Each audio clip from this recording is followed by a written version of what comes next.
الحمد لله رب العالمين والصلاة والسلام على سيد الأنبياء والمرسلين اما بعد.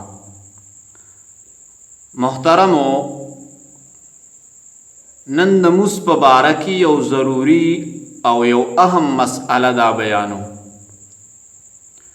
مسئله دا ده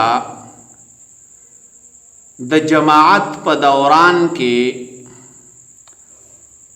یو کس اودس مات شو او دې مخکې ولاړ دی، نو دی به څه کوي؟ چې د یو کس اودس مات شه، دی به فوراً دا مونځ دا پرېږدي او دې سپونو کې به دی راوځي، دا سپونه به شلی او اسلام ورته وایي چې په دې خپله پوزه باندې لاس کېږده، که دا خلک ګمان تا باندې کوي چې دا ګمانو کې چې او د په پوزه باندې وینه دا راغلی ده. اسلام داسې یو ښه مذهب دی چې تا د شرم نه هم بچ کوي. اوس چې کله ته بهر راووتلې، نو ته به اودس چاردامو کې کچرې تا خبرې نه وي کړي او ډیر اثار شوی نه وي، واپس به راشي او د هغه ځای نه به مونځ شروع کړي. او که چېرته خبرې دې کړي وي، نو بیا به دوباره د سر نه مونځ دا شروع کړي. خو بهتر دا ده چې سړی دوباره مونځ دا شروع کړي. افضل طریقه دا ده چې د دوباره مونځ دغه راوګرځوي. اوس که چېرته د امام اودس دا مات شو، نو امام به په اشاره باندې بل کس په خپل ځای رامخکې کي، یا به امام بل کس د لاس نه ونیسي او مصلي ته به رامخکې کي، د امام په ځای باندې به هغه مونځ وکړي. یا په رکوع کې یا په سجده کې د یو کس اودس مات شو، نو دی به څه کوي؟ نو دی به فوراً دا رکوع او دا سجده دا پرېږدي. دا خیال به نه کوي چې زه دا رکوع یا دا سجده دا پوره کم، د هغې نه پس به پاسم. نه، چې کوم ځای کې هم د اودس مات شو، فوراً به دی دغه پرېږدي.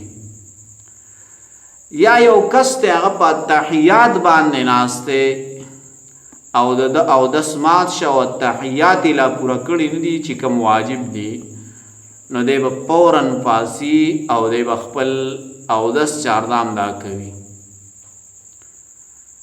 د دې مسایل نه موږ ته دا پته ولګېده چې کله په مونځ په دوران کې اودس مات شي، نو فوراً به پاسي.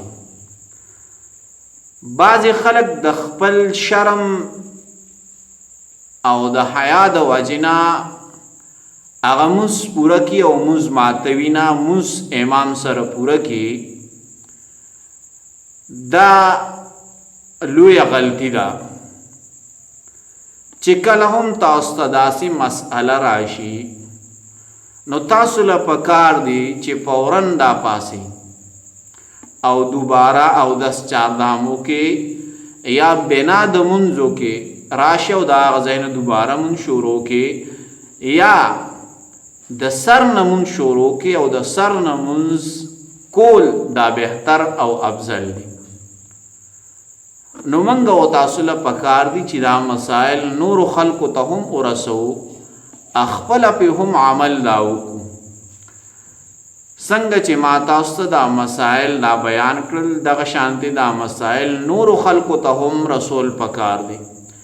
ځکه اکثرو خلکو ته د دې مسئلې پته نشته دی چې کله هم هغې ته داسې مسئله راشي، هغې دوباره بیا مونځ نه کوي، هغه مونځ دا پوره کړي. یا بعضې خلک د شرم د وجې نه هغه مونځ امام سره پوره کړي، بیا دوباره راشي اودس چاردامو کړي چې په ما باندې خلک بدګمانه نشي چې خلک مې ونه شرموي، د دې وجې نه هغه مونځ نه ماتوي، دوباره اودس له نه راځي. نو دا ضروری مسله ده نور مرګرو ته هم ورسوي او خپل په عمل کوي وما علينا الا البلاغ